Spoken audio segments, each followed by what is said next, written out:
신앙 고백하겠습니다. 나는 전능하신 아버지 하나님 천지의 창조주를 믿습니다.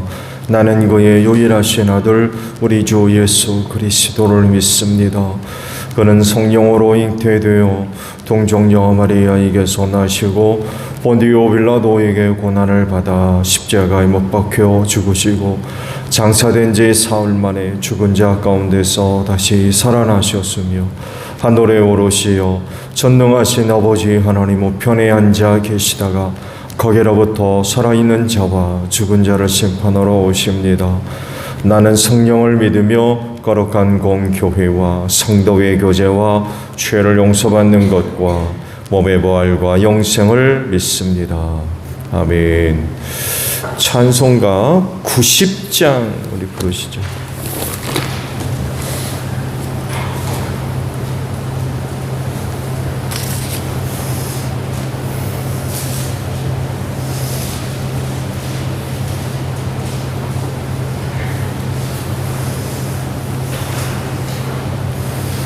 찬송가 90장입니다.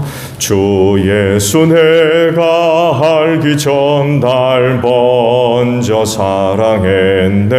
그 크신 사랑 나타나 내 영혼 거듭났네. 주 내 맘에 늘 계시고 나 주의 안에 있어 저 포도비유 같으니 참 좋은 나의 친구. 내 친구 되신 예수님 날 구원하시려고 그 귀한 몸을 버리사 내 죄를 대속했네.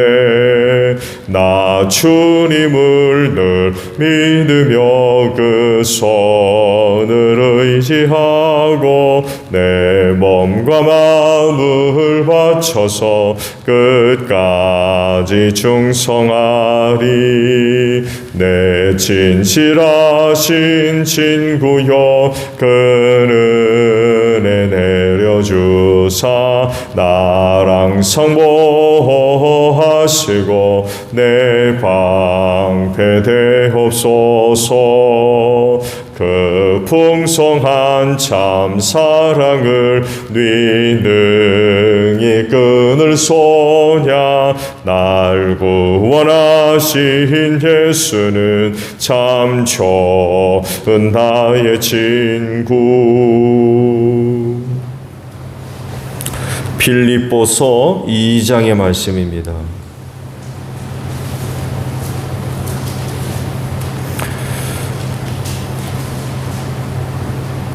빌립보서 2장 5절로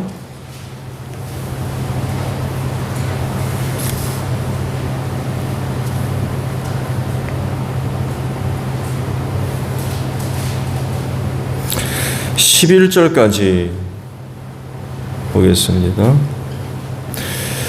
여러분 안에 이 마음을 품으십시오. 그것은 곧 그리스도 예수의 마음이기도 합니다. 그는 하나님의 모습을 지니셨으나 하나님과 동등함을 당연하게 생각하지 않으시고 오히려 자기를 비워서 종의 모습을 취하시고 사람과 같이 되셨습니다. 그는 사람의 모양으로 나타나셔서 자기를 낮추시고 죽기까지 순종하셨으니 곧 십자가에 죽기까지 하셨습니다. 그러므로 하나님께서는 그를 지극히 높이시고 모든 이름 위에 뛰어난 이름을 그에게 주셨습니다. 그리하여 하늘과 땅 위와 땅 아래에 있는 모든 것들이 예수의 이름 앞에 무릎을 꿇고 모두가 예수 그리스도는 주님이시라고 고백하여 하나님 아버지께 영광을 돌리게 하셨습니다. 아멘. 오늘은요 5절의 말씀을 봅니다. 여러분 안에 이 마음을 품으십시오. 그것은 곧 그리스도 예수의 마음이기도 합니다. 라는 말씀입니다. 예수를 믿는 그리스도인이 추구해야 할 목표라고 할 수 있을까요? 그건 바로 예수님의 마음을 품는 것입니다. 그래서 많은 이야기 중에 하나가 예수님을 닮으라고 하죠. 예수님이 뭘 닮을 거냐? 물론 예수님의 외모를 닮으라는 것은 아니죠. 뭘 닮을 것이냐라고 할 때에 이야기되어지는 몇 가지 부분들이 있죠. 그중 하나가 바로 오늘 주신 말씀이라고 봅니다. 즉 예수님의 마음입니다. 예수님의 마음이기 때문에 당연히 하나님의 마음이 되겠고, 그건 또한 성령님의 마음이기도 할 겁니다. 그렇다고 하면 그런 예수를 믿고 또 하나님 아버지를 섬기며 또 하나님의 영이 내주하시는 사람, 곧 그리스도인이라고 한다면 당연히 그 마음을 닮아가는, 또 그 마음이 있는 그런 그 모습들이 있어야 되겠죠.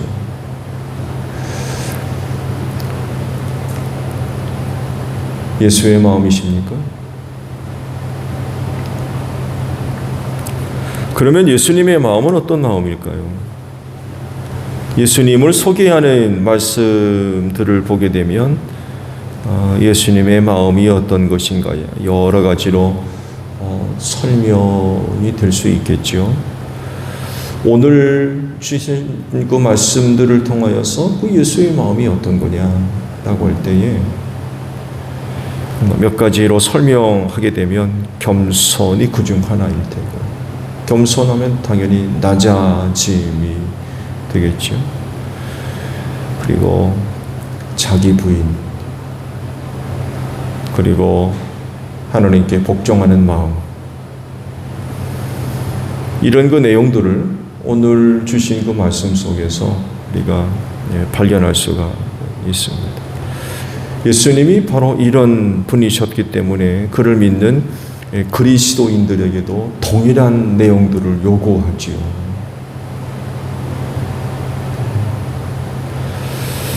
신앙의 대상은 겸손한데 그를 믿는 인간은 교만하다.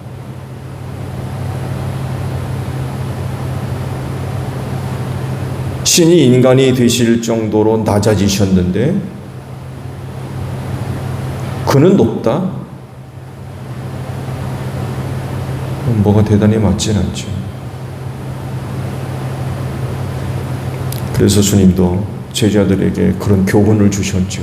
유월절 만찬의 자리에서 허리를 수건을 허리에 두르시고 발을 씻겨주시는, 그러면서 내가 너희를 섬겼듯이 너희도 다른 이들을 섬겨야 된다고. 그런데 그런 예수를 믿고 본받는 사람들은 대접받기만 하려고 그래요. 그럼 뭐가 대단히 잘못된 거죠. 신은 단순히 섬김의 대상으로 끝나는 것이 아니지요. 신앙을 믿는 것을 포함해서 닮는 것까지 이야기합니다.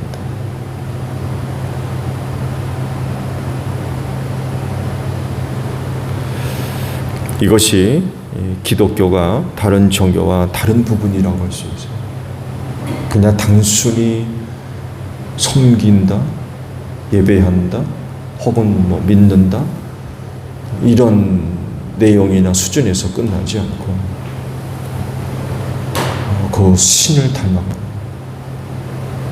그런 내용까지 포함되어져 있습니다. 그게 신앙입니다. 이 부분에 있어서 그래서 많은 문제가 있죠. 얼마 전까지만 해도 한국 그리스도인들의 수를 1,000만을 얘기한다고 그랬는데, 그런데도 불구하고 많은 무리를 일으키는 그런 그 일들이 왜 일어나느냐라고 할 때 바로 여기서 문제가 발생합니다.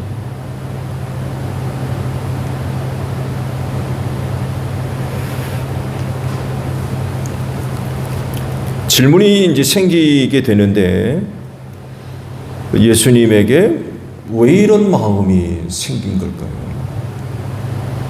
예수님은 왜 이런 마음을 갖게 된 걸까요? 너희는 이 마음을 품으라 그러면서 예수의 마음이라고 그랬거든요. 그러면서 당시 그 예수가 누구며 어떤 분인지를 쭉 설명을 하셨어요. 이런 마음을 품어야 된다고 하셨던 거죠. 그 예수님은 왜 이런 마음이 생긴 걸까요? 그분은 왜 이런 마음을 가진 걸까요? 물론 여기에 대해서도 여러 가지가 이야기될 수 있겠습니다만에도 오늘 말씀 속에서 그 한 가지를 찾는다면 죄인 사랑입니다. 죄인된 인간을 사랑하지 않으셨으면 그런 마음 가질 필요가 없어요.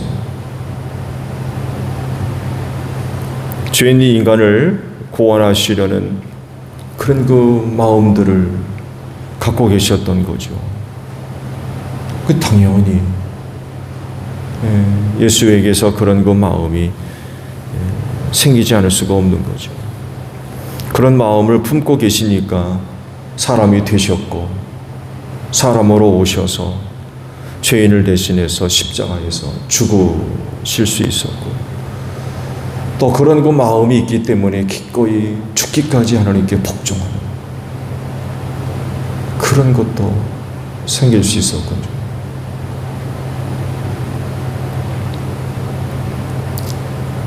죄인 구원 혹은 죄인 사랑이 없었다고 하면 이렇게까지 할 필요는 없는 거죠. 또 그 사랑이 크니까 그런 마음을 품고 그렇게까지 하실 수 있었던 거죠. 중요한 또 하나는 결국 예수를 믿는 그리스도인들이 이런 그 마음을 가져야 된다는 거예요.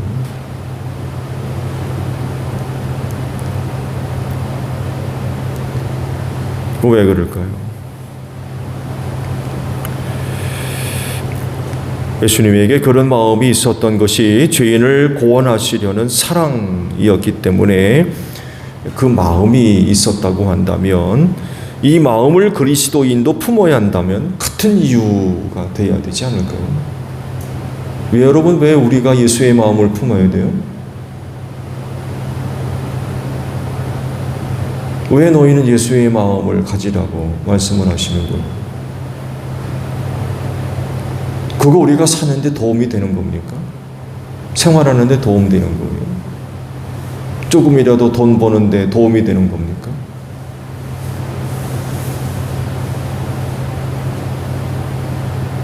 뭐라고 우리의 마음도 예수의 마음이 된다고 말씀하시는 걸까요?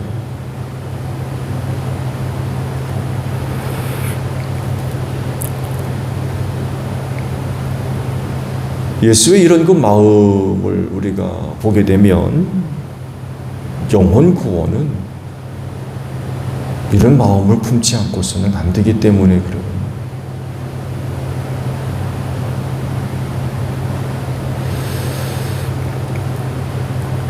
영혼 구원을 위한 사랑은 자기 부인, 겸손, 낮아짐, 하나님께 복종하는 마음 이런 것들을 바탕으로 갖고 있다는 거예요. 이런 것이 없이는 죄인 사랑 이건 불가능하다는 거예요. 여러분, 높은 마음을 품고 있는 사람은 세상 구원에 관심 없습니다. 왜냐하면 높은 마음을 품으면 누가 중심이에요? 자기가 중심이에요. 뭐가 제일입니까? 자기가 제일입니다. 자기 유익입니다. 자기 만족이 제일 중요해요.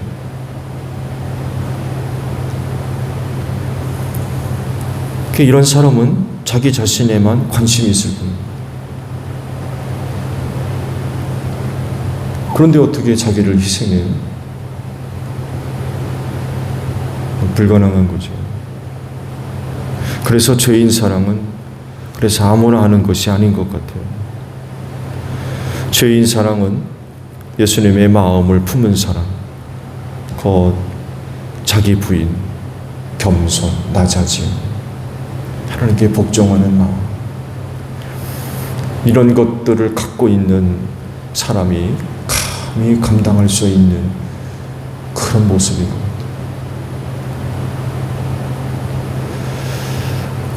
그래서 그리스도인이라고 하면 이런 예수의 마음을 품고 세상을 바라봐야 될 것 같아요. 예수의 마음을 가지고 세상을 바라봐요. 그럼 그 눈에 그 세상이 어떻게 보일까요? 그 예수의 마음을 가지고 사람을 바라보고, 그 예수의 마음을 가지고 사람을 바라본다면 그 사람 어떻게 보일까요?